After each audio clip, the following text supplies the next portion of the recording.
기쁨이 되는 것 내가 원하는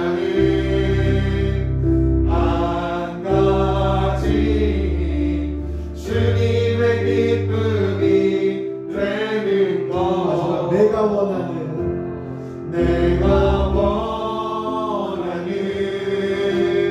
한 가지 주님의 기쁨이 됩니다.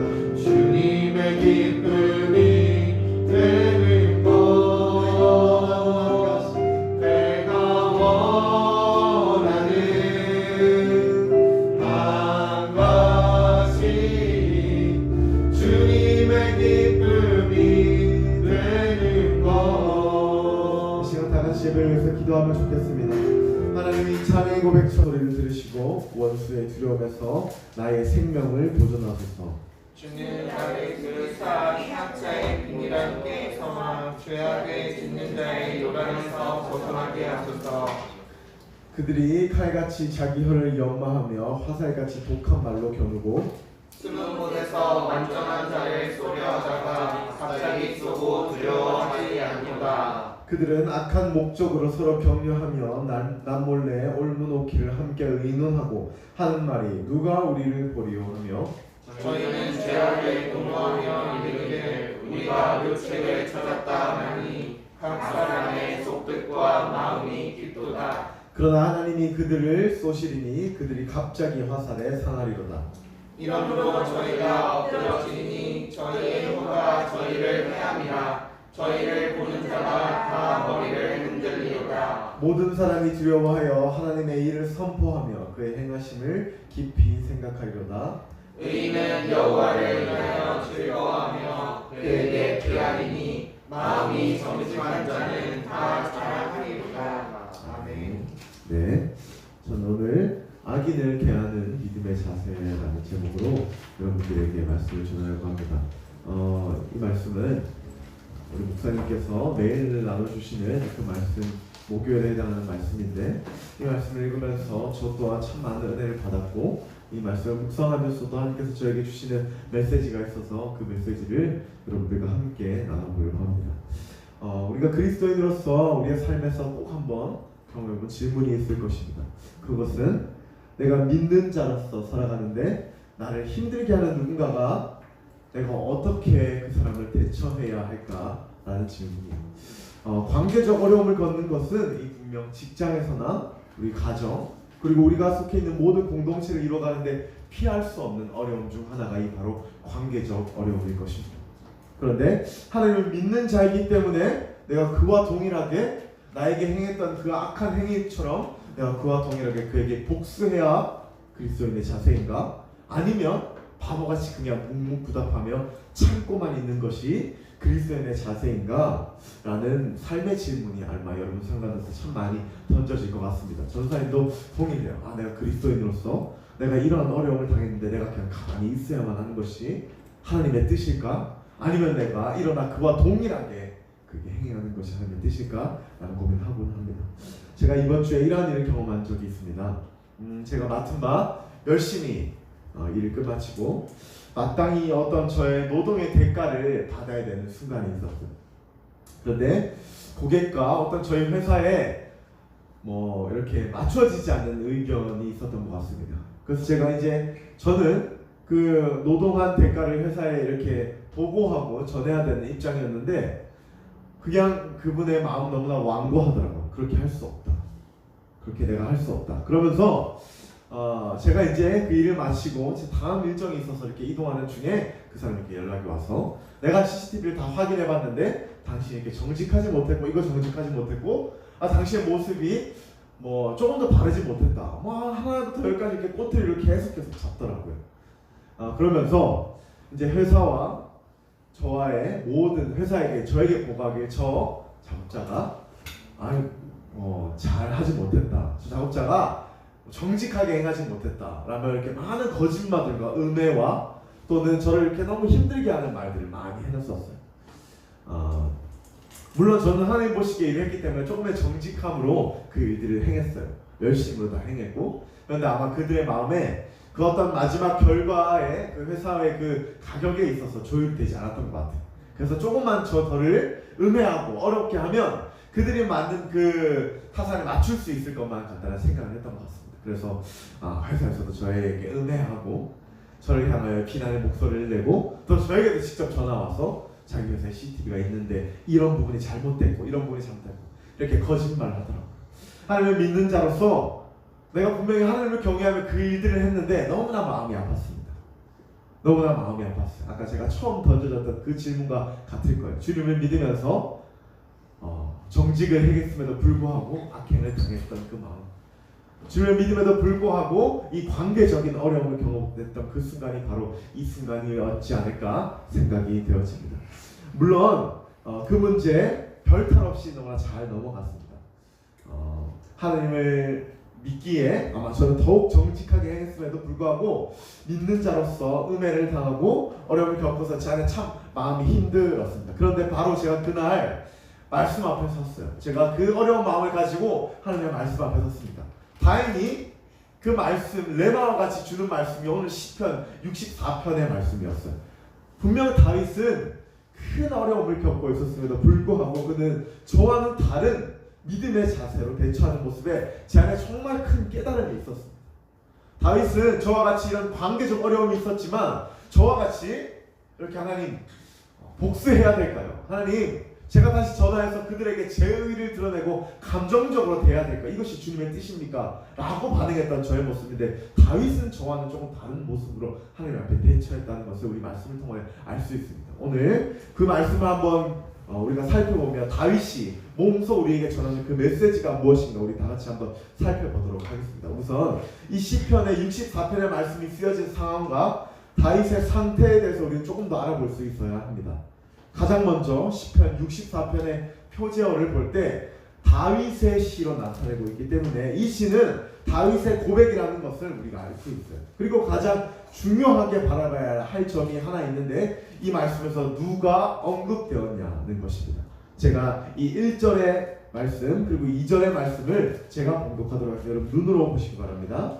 하나님이여 나의 근심하는 소리를 들으시고 원수의 두려움에서 나의 생명을 보존하소서. 주는 나를 숨기사 행악자의 비밀한 꾀에서와 죄악을 짓는 자의 요란에서 벗어나게 하소서라고 다윗은 고백하고 있습니다. 이 말씀에 다윗의 구절에 언급되는 두 가지 인칭, 이 사람을 수식하는 단어가 있어요. 1절에서는 원수라는 개념이고 2절에서는 비밀을 꾀를 부리는 행악자로 다윗이 고백하고 있습니다.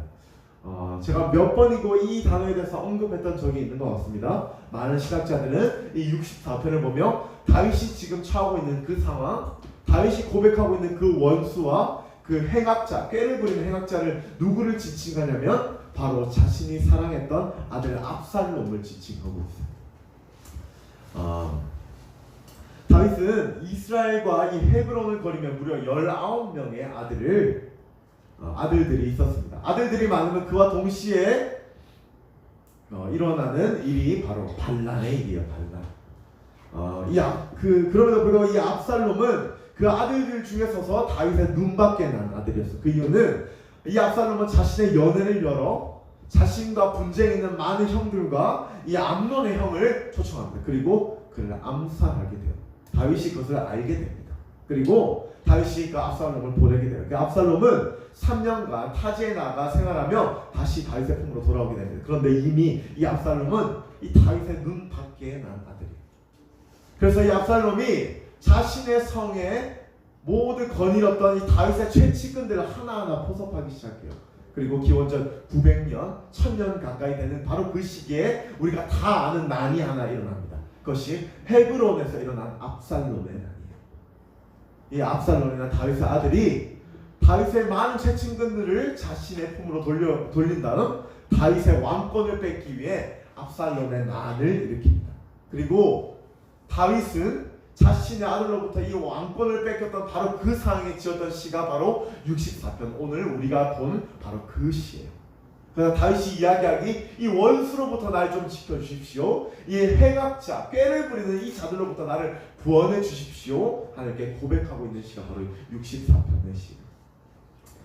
그런데 우리가 만약 다윗의 입장에서 이 관계적 어려움, 원수가 날 공격하고 또한 다윗과 같이 이러한 가장 사랑하는 사람으로부터 어려움을 겪는 그 관계적 어려움을 겪는다면 우리는 다윗과 같이 하나님 앞에 이렇게 온전한 고백을 드리지 못했을 거예요. 제가 이 말씀을 읽으면서 내가 만약에 다윗의 입장에서 이런 어려움을 겪었다면 내가 다윗과 같이 믿음의 반응으로 하나님 앞에 나아갈 수 있었을까 고민이 되었습니다. 저는 다윗의 모습을 보면서 이 관계적 어려움을 겪는 또한 악인으로부터 어려움을 겪는 그리스도인에게 있어서 다윗이 몸소 전하는 분명히 다윗의 믿음의 자세가 있다는 것을 이 말씀을 읽으면서 참 많이 깨닫게 되었어요. 제가 첫 번째 다윗이 악인을 대하는 모습을 이렇게 표현했습니다. 목차로 제가 이렇게 적었는데 다윗은 스스로 정죄의 칼을 들지 않았습니다 였습니다. 자, 자신의 아들이 왕권을 빼앗고자 자신의 많은 천치권들을 포섭하고 다윗의 왕권을 빼앗기 시작합니다. 많은 사람들을 죽이기 시작해요. 그리고 다윗은 그 아들과 전쟁을 원치 않아 스스로 그 전쟁을 피하였다라고 성경은 이야기하고 있어요.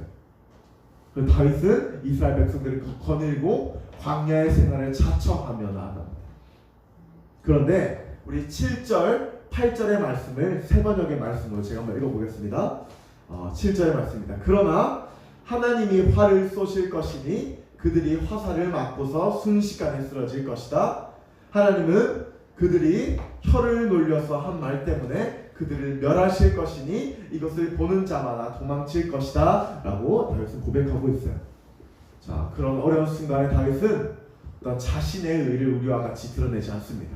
감정적으로 자신을 행하는 그 악행에 대해서 스스로가 행하려고 말씀 가운데 고백하지 않아요.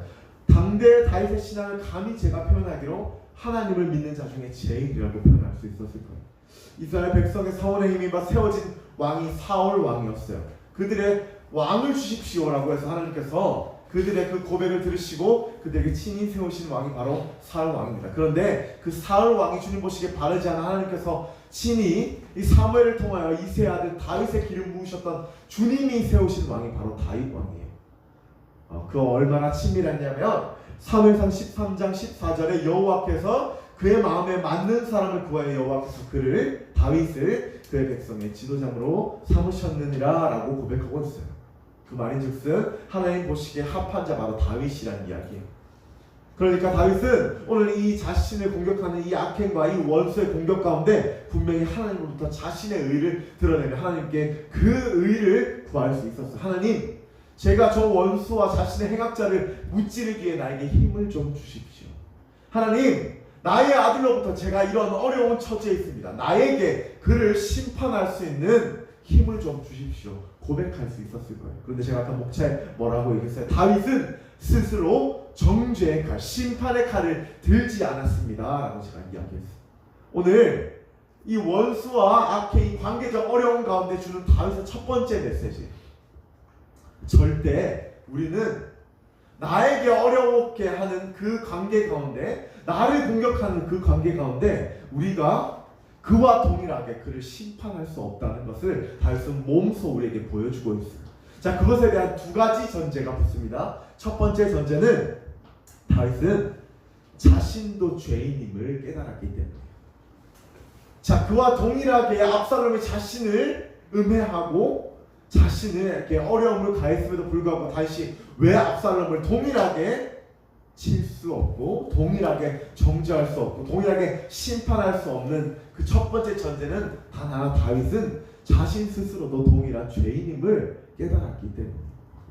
그렇기 때문에 원수를 심판하실 주권은 오직 주님께 있다는 것을 다윗은 알고 있었습니다. 그렇기 때문에 자신이 그를 심판하려고 먼저 행위적으로 드러내지 않았어요. 정말 너무나 큰 교훈이라고 생각해요. 그리스도인의 관계 가운데 있어서 너무나 큰 교훈이라고 생각합니다. 저는 항상 노력해요. 저도 누군가가 저에게 비난을 하면 그 비난을 참을 수만은 없더라고요. 오히려 제 모습은 비난을 2번 주고 더 3번 줘 그 마음을 아프게 하는 것이 저의 연약한 마음이에요. 그런데 제가 그럴 때마다 다시 돌아서 제 마음 가운데 깨닫고 스스로 되뇌이는 한 가지 마음이 있어요. 하나님, 저 사람 제가 저에게 이렇게 정죄하였는데 분명 저 또한 누군가에게 저 사람처럼 정죄하는 연약한 인간이었을 것입니다. 아니, 저 사람 저에게 이런 큰 아픔 줬는데 분명히 저도 저 사람 말고 다른 사람에게조차 저런 아픔을 주는 아버지 부족한 죄인이었을 것입니다 라고 생각을 항상 해요. 그리고 항상 그 사과의 마음을 돌이키기 위해 항상 제 마음을 연단합니다. 저는 이것이 그리스도인의 자세라고 생각해요. 다윗이 자신의 그 어려운 순간에도 오늘 지성이와 어린이 여러분 관계 가운데 여러분들을 음해하고 힘들게 하는 그 관계 가운데서 다윗이 먼저 그들을 통하여 행위적으로 드러내지 않고 그를 정죄하지 않았다는 이유는 단 하나예요. 스스로도 부족한 인간이라는 것이기 때문에. 여러분, 우리는 믿지 않는 자와 믿는 자의 차이는 예수 그리스도의 십자가의 은혜로 말미암아 아무런 값없이 그 은혜를 받은 것밖에 없어요. 사실 그 은혜 거두면 그리스도인도 동일한 부족한 사람이에요. 죄 앞에 거룩할 수 없는, 주님 보시기에 조금 더 바르지 않은 주님의 사람들입니다. 그렇기 때문에 우리 누구도 비난을 받았다 해서 그 누구를 동일하게 비난을 해야 할 권리가 없다는 거예요. 그 누구를 심판하고 정죄할 권리 누군가에게 있어요. 바로 우리가 믿는 오직 하나님께만 있다. 그래서 때로는 이 원수마귀, 때로는 이 행악자가 우리의 모든 관계를 피할지라도 이 다윗과 같이 묵묵부답할 수 있다는 거예요. 때로는 나를 힘들게 하는 누군가가 있더라도 하나님의 말씀과 기도 가운데 연단하며 참을 수 있다는 거예요. 여러분, 이것이 그리스도인의 삶의 자세라고 생각해요. 그리스도인이 관계 가운데 가져야 할 마음이라고 생각합니다. 그리고 오늘 다윗이 스스로 먼저 그 많은 자들을, 그 압살롬을 자신이 정죄하고 심판하지 않았던 두 번째 전제가 있어요. 그것은 우리 신명기 7장 6절의 말씀을 제가 한번 읽어보겠습니다. 신명기 7장 6절의 말씀인데요, 제가 읽겠습니다. 우리는 하나님의 성민이라 내 하나님 여호와께서 지상 만민 중에서 너를, 바로 우리를 자기의 기업의 백성으로 택하셨나니. 다윗은 이 말씀을 믿었어요. 우리가 누구예요? 하나님의 성민이자 주님의 택하신 백성이에요. 자, 그렇다면 우리가 깨달아야 될 하나님의 성품이 뭐가 있어요? 내가 직접 그들을 심판하지 않아도 하나님이 우리를 성민, 자기의 백성으로 세우셨사니 우리를 누가 책임져요? 바로 주 그리스도 예수께서 우리를 책임진다는 그 하나님의 성품을 다윗은 알았던 것만 같아요. 그래서 자기가 직접 그 일들을 행하지 않고 주님께 맡겼던 것. 아까 7절 8절에 보면 많은 원수들이, 원수마귀들, 하나님께서 그들을 멸하신 것, 그들의 활로서 그들을 멸하시며 말로서 그들을 무너지는 것을 우리가 목도한다고 다윗은 명백히 고백하고 있어요. 자신이 그들의 무찌를, 그 활을 당길 수 있는 힘을 주십시오 라고 고백하지 않고 주님께서 마땅히 하실 것입니다. 다윗은 그렇게 고백하고 있어요. 그럼 우리가 누구예요? 하나님이 구별되어 세우신 하늘의 백성 성민입니다. 그리고 오늘 말씀, 이 말씀의 절대성을 믿는다면 하나님의 그 백성을 책임지십니다. 이스라엘 백성들의 그 구약의 모든 시대를 통하여 물론 그들의 배교와 그들의 문제점을 많이 깨달을 수 있어요. 그 하나님 앞에 믿음을 잃어버린 그 중심을 우리가 많이 그 말씀을 통해 알아갈 수 있습니다. 그런데 그것과 동시에 하나님께서 이스라엘 백성들을 너무나 사랑하시고 몇 번이고 용서하시고 그들을 책임지셨다는 말씀을 우린 또한 목도하게 돼요. 여러분, 출애굽에서 하나님의 약속의 말씀을 통하여 그들이 출애굽 시키실 때 이스라엘 백성의 인구수로 절대 그 애굽의 사람들을 무찌를 수 없었어요. 그런데 그들이 겸손히 낮아지면 하나님의 말씀을 순종하니 누가 그들을 높이셨어요? 바로 하나님께서 그들을 높이셨어요. 그들의 능으로 그 많은 10가지 재앙을 할 수도 없는 부족한 백성이에요. 그런데 그들이 낮아지면 주님께 시선을 돌리니 주님께서 역사하심을 그들 삶 가운데 목도하게 돼요. 광야의 생활 가운데 그들의 어려움 가운데 일거수일투족 하나님 다 화답하게 돼요. 왜 하나님 그렇게 귀찮게 일거수 그들의 만나러 먹이시고 불기둥과 구름기둥으로 그들을 인도하시고 아버지께서 그 물을 그들에게 허락하시고 많은 그들의 수요를 하나님 왜 하나부터 10까지 다 허락해 주세요. 이스라엘 백성, 오늘 우리 그리스도인은 주님께서 택하신 주님의 성민이자 하나님께서 책임지실 백성이기 때문에 그래요. 다윗은 그 하나님의 성품을 신뢰하고 있었어요. 그렇기 때문에 그 원수가 자신의 아들이 자신의 왕권을 빼앗으며 자신의 모든 최측근의 사람들을 자신의 편으로 만들고 자신을 광야로 내쫓을 때에도 그는 자신이 직접 목소리를 내지 않았습니다. 그리고 주님께 스스로 목소리를 내었습니다. 오늘 다윗의 고백을 통해서 우리가 추측하여 알 수 있는 것이 있어요. 다윗은 하나님께서 역사하십니다. 주님께서 그 원수들을 치실 것입니다. 멸하실 것입니다. 라고 고백하는 것은 하나님, 제가 이 어려운 상황 가운데서도 나를 선택하신 그 주님의 백성의 책임을 믿습니다. 라는 다윗의 고백이에요. 다윗이 하나님 나에게 힘을 주십시오라고 고백하지 않은 그 고백에 있는 내적인 의미는 주님, 나를 선택하신 그 하나님의 성품을 믿습니다. 라는 다윗의 믿음의 고백입니다.